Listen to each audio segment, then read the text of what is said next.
Hello, everyone. My name is Olivier André. I am Senior Vice President, Global Development and International at the International Institute for Conflict Prevention and Resolution, CPR. It is my pleasure to co-host today's episode of our CPR Europe Corporate Counsel interview series with Isabelle Chenu, who is an associate with 3 Crowns and also the Secretary to CPR's European Advisory Board.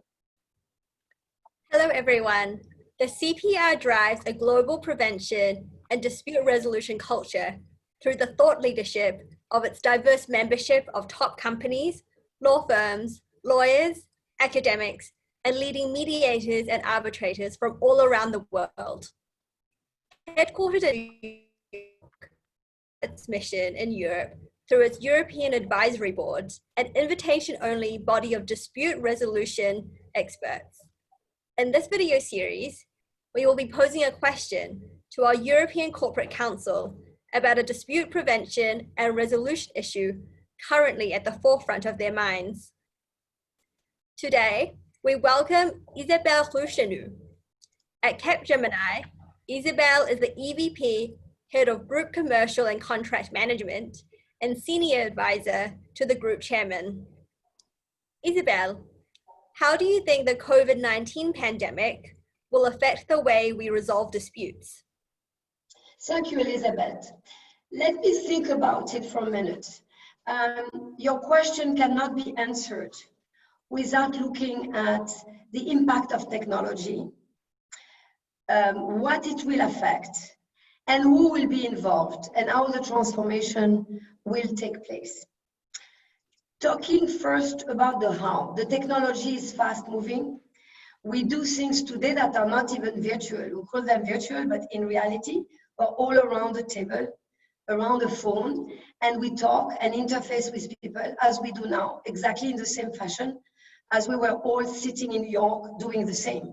So technology has evolved very quickly, will continue to do so, and will make many of the sessions that are being done today in arbitration or mediation possible with what is called virtual, but is in reality just done remotely. That's basically on the how. Now on the what, I think we need to slice and dice. I mean, transformations are not done in one go. And generally, you are not leaving behind the old model and jump into the new model overnight. You actually do it progressively. You have early adopters, late adopters. You have countries that are proning technology more than others. And you will do it in stage depending on the content. So it's no secret that some activities in pre-setting or pre-organizing a hearing or mediation will be done easily, remotely, on the phone or in a video. Mostly video because you have eye contact and you see how people are behaving in the same fashion as if we were all in the same room. But the topics will be of importance. If you talk about hearing witnesses or taking their positions actually, or through examination, cross-examination, there is a fear amongst some of the people that this will not be done in a way that is honest and authentic.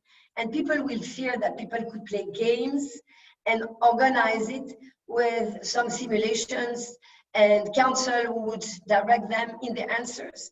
And of course, you could fix it by having solutions to that. You could ask people to go to an office of an attorney, for example, or an office of a notary public, and actually take the deposition in presence of someone who testified that this was done in an honest and orderly fashion while being done across the world with technology. So actually you could find solutions. And this what will be done with pressure of a couple of elements. One is carbon footprint. The world is transforming. We have a sense of the necessity to save the planet, so to speak.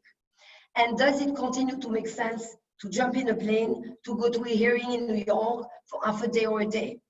I mean, you know the answer. If you have an equivalent mode to do that more efficiently, you will not only save the planet, but also reduce cost. And you know that we're embracing a period now after COVID where budgets in corporations will actually be massively affected. And CEOs will actually like approaches where if you can do the same with a substitute that is not 100% equivalent, but allows directionally to do the same at a fraction of the cost, we will do that. So the combination of modern technology evolving, cost pressure, and the necessity to have carbon footprint in mind will actually make it possible. And you will probably do it in waves, starting on the most simple activities that you could do and pushing the limits up to the point at which 20 years from now, it might become the new norm. And when we think about the way we were doing it in those years, we might think that we were in an era that is so old-fashioned in that sense. So I think this is really the how and the what. And now when it comes to the who will be the people doing that? You have the subject of the arbitration and mediation, will be the parties, and which will be the witnesses. Sometimes it's difficult to gather them in one location for one hearing. And if you say to the people, you can do that from home using the technology, you might save time and opportunities to do that much quicker. And acceleration is a movement that we see, to which technology is vastly contributing.